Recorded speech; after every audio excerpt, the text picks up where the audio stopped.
para você que anda triste, às vezes até desiludido e cansado de tudo o que você tem passado. Essa mensagem é para você que muitas vezes até pensou em desistir, de tão pesado é o fardo que você tem carregado. Nosso tema de hoje é uma das realidades mais maravilhosas da fé cristã. E ao mesmo tempo, um dos assuntos mais desprezados nos púlpitos cristãos nos últimos tempos.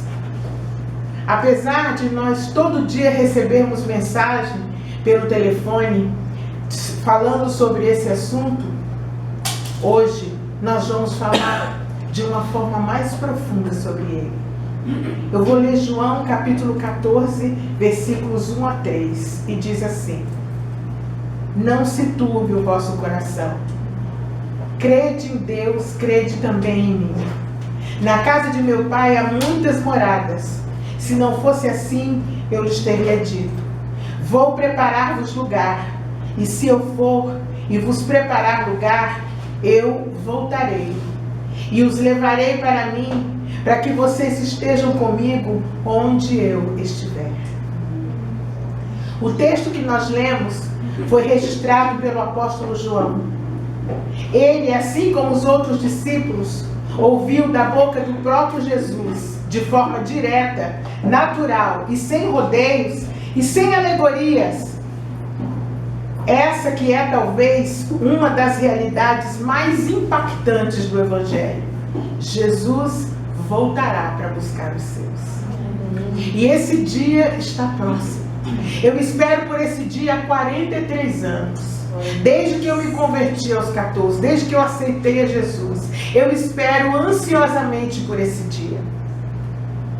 Agora, como foi que essa conversa de voltar começou? Começou porque Jesus, um pouquinho antes do capítulo 13, disse o seguinte aos seus discípulos. João 13:33. Meus queridos filhos, eu vou estar convosco por um pouco de tempo mais. E então, apesar de me procurarem, vocês não poderão vir ter comigo. Essa fala de Jesus não passou despercebida. Aqueles homens seguiam o mestre há 3 anos. Seguir a Jesus era andar com ele pelas mesmas ruas, frequentar os mesmos lugares, ir às mesmas festividades, comer juntos no mesmo lugar, orar juntos no mesmo monte. Então, quando Pedro ouviu que Jesus ia para um lugar onde ele não poderia acompanhá-lo, ele falou o seguinte: Senhor, para onde vais? Pedro e os outros discípulos não estavam compreendendo por quê e por isso eles ficaram apreensivos. Eles não queriam ficar longe de Jesus. Jesus estava falando de sua morte na cruz e de sua ressurreição. Mas os discípulos não tinham a menor ideia do que iria acontecer. Pedro então insistiu na pergunta: Senhor, por que eu não posso seguir-te agora? Darei a minha vida por ti. Foi em meio à angústia que tomou conta dos discípulos, ao saberem que iriam perder a convivência com Jesus, que Jesus falou sobre o lugar para onde ele iria: a casa do Pai. Um lugar com muitos aposentos, com muitas moradas e com espaço suficiente para abrigar a todos. E de fato tudo isso aconteceu. Aconteceu como Jesus dissera: o sofrimento, a morte na cruz, a ressurreição e também o seu retorno à casa do Pai. Esse é o testemunho das Escrituras sobre a ascensão de Jesus. E diz assim, Atos 1, 9 a 11. Tendo dito isso, foi elevado às alturas, enquanto eles olhavam, e uma nuvem o encobriu da vista deles. E eles ficaram com os olhos fixos no céu, enquanto ele subia. De repente, surgiram diante deles 2 homens vestidos de branco que lhes disseram: Galileus, por que vocês estão olhando para o céu? Esse mesmo Jesus, que dentre vós foi elevado aos céus, ele voltará da mesma forma como o viram subir. Uma pessoa que não crê no que Jesus viveu com um de nós, que ele sofreu sem merecer, morreu em uma cruz, ressuscitou dentre os mortos e foi elevado aos céus, não tem motivo algum para acreditar que um dia Jesus voltará.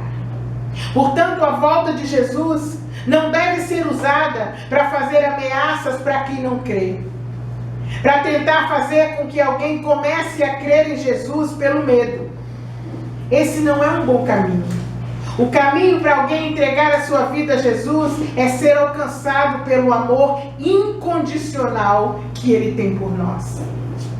Jesus começou a falar da casa do Pai, para onde Ele iria e para onde Ele vai nos levar, quando os discípulos estavam angustiados com a possibilidade de não poderem mais estar com Jesus. Ele era o líder deles. Afinal, quem os ensinaria? Quem os confortaria nos dias maus? Quem compreenderia suas dúvidas? Quem os encorajaria a serem pessoas melhores? Quem desvendaria o que estava escrito no coração de cada um deles? Quem ofereceria perdão a cada um deles? Os discípulos não podiam nem pensar em ficar longe do Senhor. Diante de tantas inquietações, Jesus procurou aquietar os discípulos e afirmou: não se turbe o vosso coração. Muitas vezes, nós também somos tomados pela angústia e pela inquietação. Somos tomados pela ansiedade a respeito da vida, a respeito daqueles que amamos e também sobre as nossas próprias vidas. E às vezes essa angústia cresce e quase nos consome. Quando isso acontecer, lembre-se das palavras de Jesus: não se turbe o vosso coração. Não deixe que seu coração se perturbe demasiadamente com as circunstâncias dessa vida. Lembre-se de que Jesus foi preparar a casa do Pai para nos receber. E um dia estaremos com Ele, usufruindo da eternidade para a qual fomos criados. Ela começa aqui e agora. E não podemos esquecer de que a nossa existência não está limitada a essa vida. Você que chegou aqui tão cheio de fardos, você que chegou aqui angustiado, lembre-se disso. Não se turbe o vosso coração. E não esqueça de que a sua existência não está limitada apenas a essa vida. Portanto, irmãos, mesmo quando as circunstâncias do dia a dia não são tão boas quanto gostaríamos, essa esperança da vinda de Cristo deve nos encher de paz, e pela convicção que temos de que Ele virá e nos levará para si. Devemos pensar como o apóstolo Paulo, que disse: porque vivemos por fé e não por vista. Glória a Deus. Aquele era um momento difícil. Os discípulos estavam confusos com o que Jesus acabara de dizer. Eles tinham deixado tudo para seguir a Jesus, o enviado de Deus. Mas Jesus acabara de dizer que tudo isso teria um fim, em breve. Com certeza, os discípulos foram invadidos por dúvidas naquele momento.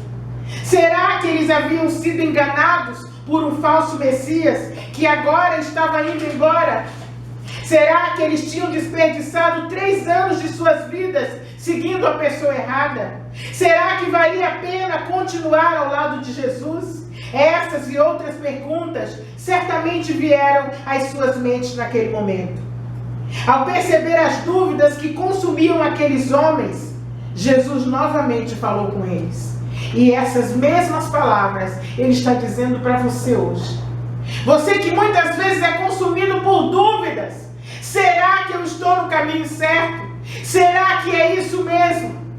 Será que Jesus é o Salvador do mundo? Será que Jesus voltará? Será que vale a pena eu estar indo para a igreja? Será que vale a pena eu viver para Deus? Ele disse: creio em Deus, creiam também em mim. Esse mesmo chamado, um convite para confiar, o Mestre faz hoje para você. Confie nele.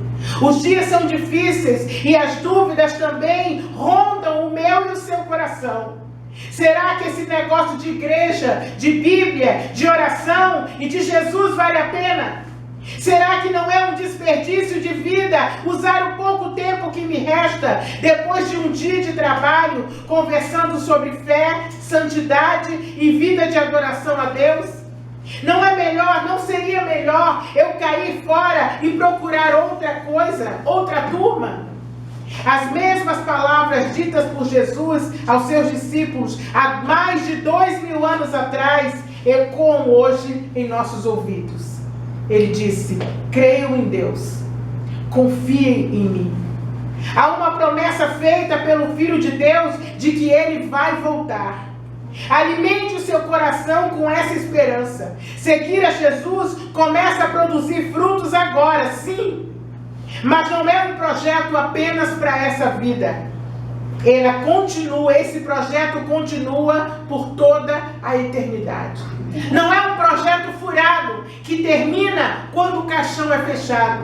Esse é um projeto para toda a eternidade. Portanto, fortaleça o seu coração hoje com a esperança da volta do Senhor.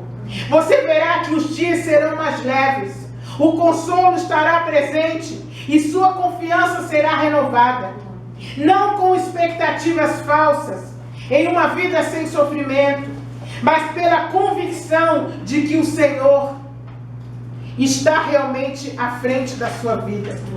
Está realmente conosco agora e de que um dia, quando Ele voltar, tudo será exatamente como deveria ser. Dia glorioso. Vou preparar uma festa. Ele disse: na casa de meu pai há muitos aposentos, há muitas moradas. Se não fosse assim, eu lhes teria dito: eu vou preparar-vos lugar. No momento em que seus amigos estavam confusos sobre o lugar para o qual Jesus iria e sobre o fato de que não poderiam acompanhá-lo naquele momento, Jesus então tenta tranquilizá-los, dizendo para onde ele ia e o que ele ia fazer. Não era preciso que eles se preocupassem ou que ficassem angustiados, porque Jesus voltaria para a casa do seu Pai e a razão era preparar um lugar para cada um de nós. Uma grande festa. Jesus foi elevado aos céus e retornou para a presença de Deus a fim de preparar a eternidade para a nossa chegada. Há lugar para todos nós. Mas é preciso preparar tudo para a maior e mais importante celebração de todos os tempos, a festa das bodas do Cordeiro. E quem fala sobre ela lá em Apocalipse foi revelada ao apóstolo João. Então ouvi algo semelhante ao som de uma grande multidão, com o estrondo de muitas águas e fortes trovões que bradava: aleluia, pois o Senhor reina. O nosso Deus, o Todo-Poderoso, regozijemo-nos, vamos nos alegrar e dar-lhe glória, pois chegou a hora do casamento do Cordeiro, e a noiva já se aprontou.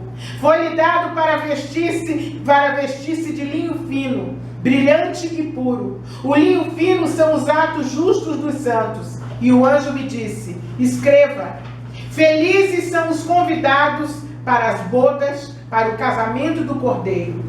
E acrescentou: estas são as palavras verdadeiras de Deus. Naquele momento, os discípulos ainda não sabiam sobre essa grande festa. É possível que eles nem tenham compreendido muito bem o que Jesus disse sobre ir para a casa do Pai e preparar um lugar para eles. Mas nós sabemos, porque o Espírito de Deus revelou ao apóstolo João, na sua velhice, esse quadro maravilhoso. A festa está sendo preparada.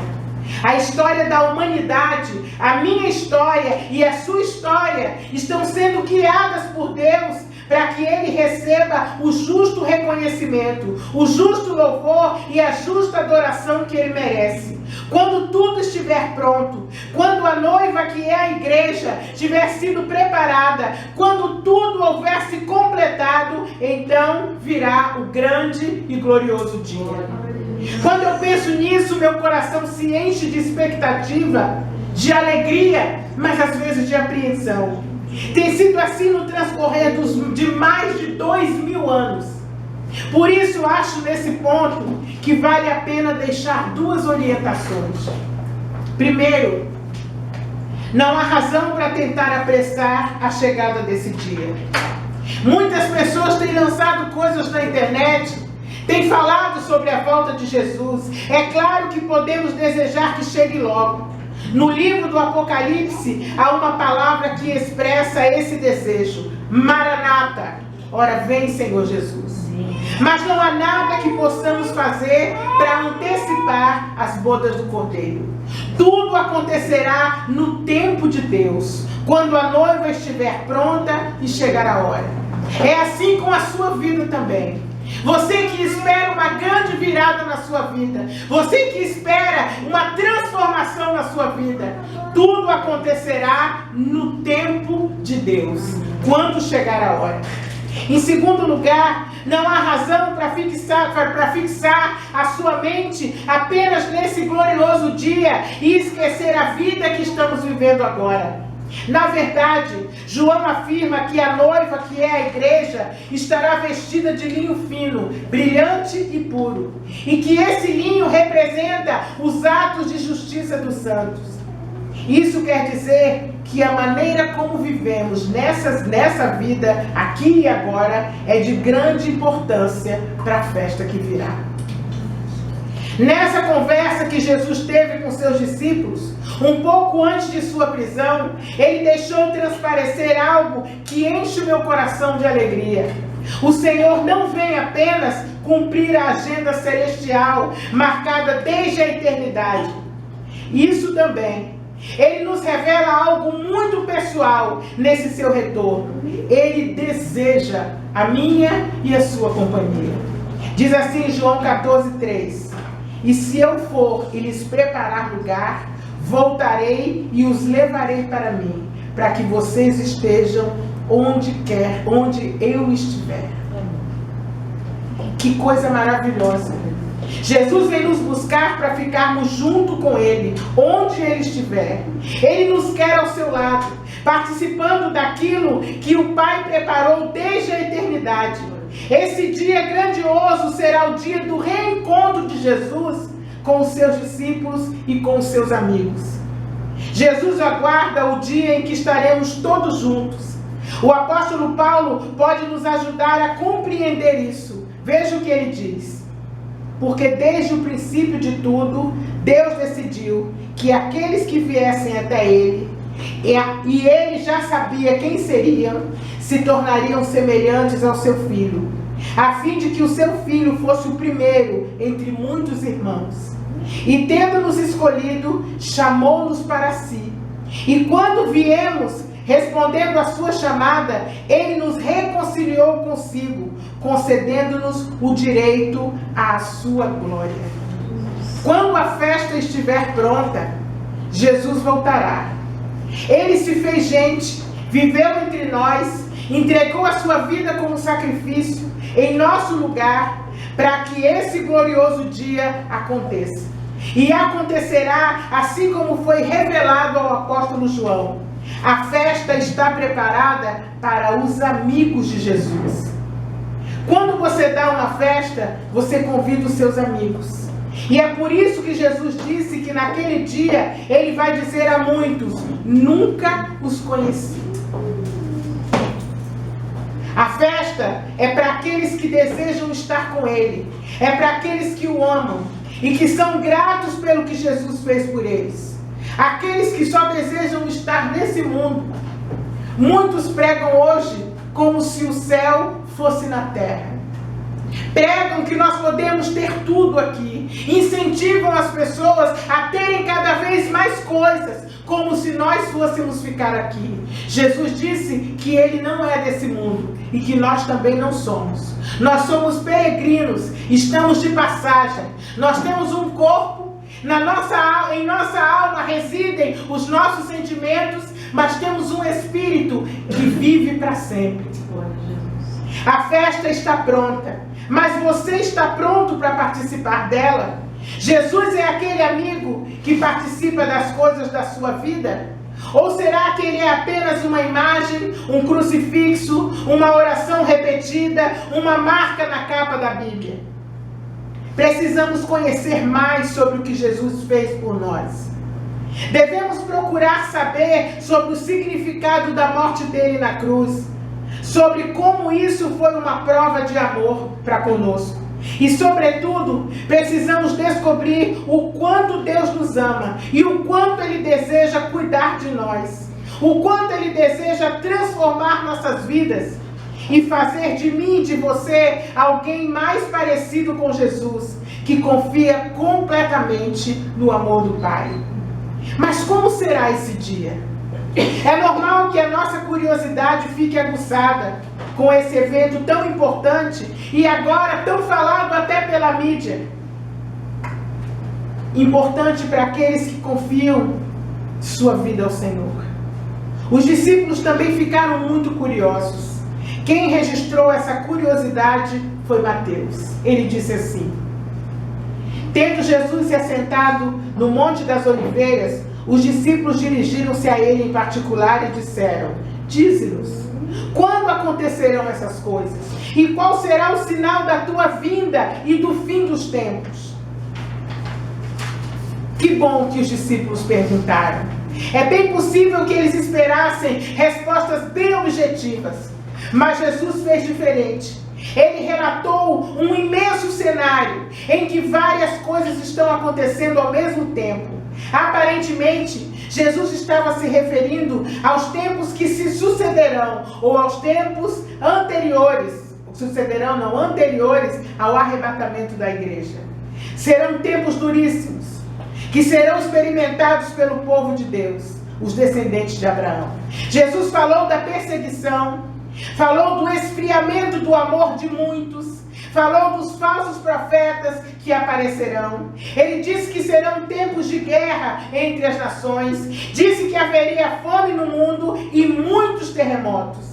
Jesus disse também que o tempo que antecederá a sua vinda será marcado pelo aparecimento de inúmeros falsos profetas, que falarão em nome de Deus e enganarão a muitas pessoas. Ele disse que serão realizados sinais miraculosos e maravilhas impressionantes por esses falsos profetas, com o propósito de enganar o povo de Deus. Mas tudo isso anuncia que logo aqueles que confiaram em Jesus como seu Senhor e Salvador, em breve não estarão mais aqui. O Senhor levará todos nós para si, para a grande festa que Ele está preparando. Algo tremendo e maravilhoso acontecerá. Vejamos o que disse o apóstolo Paulo a respeito desse evento que provocará grande confusão em todo mundo. Ele diz assim: dizemos a vocês pela palavra do Senhor que nós, os que estivermos vivos, os que ficarmos aqui até a vinda do Senhor, certamente não precederemos aos que dormem. Pois dada a ordem, com a voz do arcanjo e o ressoar da trombeta de Deus, o próprio Senhor descerá do céu, e os mortos em Cristo ressuscitarão primeiro. Depois disso, os que estiverem vivos serão arrebatados juntamente com eles nas nuvens, para o encontro com o Senhor nos ares. E assim estaremos com o Senhor para sempre. Consolem-se uns aos outros com essas palavras. Vai acontecer o mesmo que aconteceu quando Jesus morreu na cruz. No dia que Jesus morreu e em seguida, quando Jesus ressuscitou, a Bíblia narra que muitos mortos ressuscitaram. Que muitos mortos foram vistos andando pelas ruas. Vocês já imaginaram o terror, a confusão, os mortos andando pelas ruas? Mas isso já aconteceu e acontecerá novamente. As imagens que foram reveladas a Paulo pelo Espírito de Deus são impressionantes e tremendas. É assim que Jesus virá buscar a sua igreja. É assim que a noiva será arrebatada para encontrar-se com seu noivo nos ares. Primeiro, todos aqueles que morreram confiando no Senhor serão ressuscitados e terão seus corpos devolvidos. Depois, os que estiverem vivos naquele dia terão seus corpos transformados. E então todos juntos nos encontraremos com o Senhor Jesus para a grande celebração que marcará o início da eternidade com Cristo. Você que nunca se conformou com a morte de alguém, Você que nunca se conformou porque você perdeu alguém, ore agora pelos seus. Clame por aqueles que estão vivos. Ore. Eu oro pela minha família há 40 anos. Por toda a minha família. 40 anos subindo monte, descendo monte, fazendo vigília, orando nas madrugadas. Mas Deus nunca permitiu que morresse alguém sem que essa pessoa conhecesse a Jesus como Senhor e Salvador. É assim que o Senhor faz. Ore, porque se for assim, se a pessoa aceitar a Jesus, no dia que fechar o caixão dela, não será um adeus, será um até logo. E naquele dia, eles ressuscitarão primeiro. E nós vamos encontrar todos juntos nos ares. Todos. E viveremos com Cristo eternamente. Pare de chorar. Pare de dizer que você não aguenta mais. Está chegando o grande dia. Um dia em que a palavra de Deus diz: e Ele enxugará dos seus olhos toda lágrima, e não haverá mais morte e nem dor, porque todas as coisas já terão passado. Portanto, meus irmãos, nós não estamos abandonados nesse mundo louco. Não estamos vivendo como não se houvesse amanhã, como alguns poetas propõem. Nós, os que cremos na vida, na morte e na ressurreição e ascensão de Jesus, aguardamos com alegria e com expectativa o seu retorno. A eternidade que nos espera não nos foi completamente revelada, para sabermos que será tudo aquilo que, mas sabemos que será tudo aquilo que Deus tem preparado para aqueles que o amam. A minha oração ao final dessa reflexão é um pedido a Deus, para que os nossos olhos permaneçam voltados para Cristo, que os nossos corações sejam preenchidos com paz e a nossa fé no Senhor se fortaleça. Quem vive por fé não vive por vista, porque a festa está quase pronta. O dia se aproxima. A Bíblia diz que Deus não faz nada sem antes mostrar aos seus santos os profetas. Os profetas no mundo inteiro estão declarando que nós estamos vivendo os últimos dias da igreja na terra. Jesus está às portas. O tempo em que a dor, o choro e o lamento serão banidos e todas as coisas convergirão para Cristo está chegando. Amém. E eu vou terminar lendo Romanos 11:33 e diz assim: ó profundidade da riqueza, da sabedoria e do conhecimento de Deus! Quão insondáveis são os seus juízos e inescrutáveis os seus caminhos! Quem conheceu a mente do Senhor? Quem foi seu conselheiro? Quem primeiro lhe deu para que ele recompense? Pois dele, por ele e para ele são todas as coisas. A ele seja a glória para todo sempre. É por isso que eu gosto muito de cantar Agnus Dei. Um dia, todos nós estaremos juntos, louvando o nome do Senhor, engrandecendo o nome dele. Você e todos aqueles que você ama. A palavra de Deus diz: se tu creres, salvar-se-á tu e tua casa. Amém. Eu creio que naquele dia eu direi para o Senhor: eis-me aqui, Senhor, e todos aqueles que tu me deste, e toda a minha casa estará comigo. Que essa certeza possa confortar e alegrar o seu coração. Que essa certeza te dê forças para você continuar. Que essa certeza enche o seu coração de esperança nesse dia. A palavra de Deus diz que bom é ter esperança. Que a esperança possa embalar o seu coração, embalar a sua mente, e que nesses últimos dias você reúna todas as suas forças e continue, porque você e eu vamos prevalecer. Amém. Em nome de Jesus, até que Ele volte. Jesus querido, muito obrigada por Tua palavra. Estende a Tua mão poderosa sobre nós. Senhor, renova as forças do Teu povo nessa noite, para que eles continuem caminhando, Senhor, até o dia que se aproxima, Senhor, o dia da sua vida, o dia, Senhor, em que o Senhor secará nos nossos olhos toda lágrima. Não haverá nem pranto nem dor. Toda Todas as coisas ficarão no passado, Senhor. E nós subiremos nos ares para estar contigo. Que o teu nome seja glorificado nessa noite. Em nome de Jesus. Amém.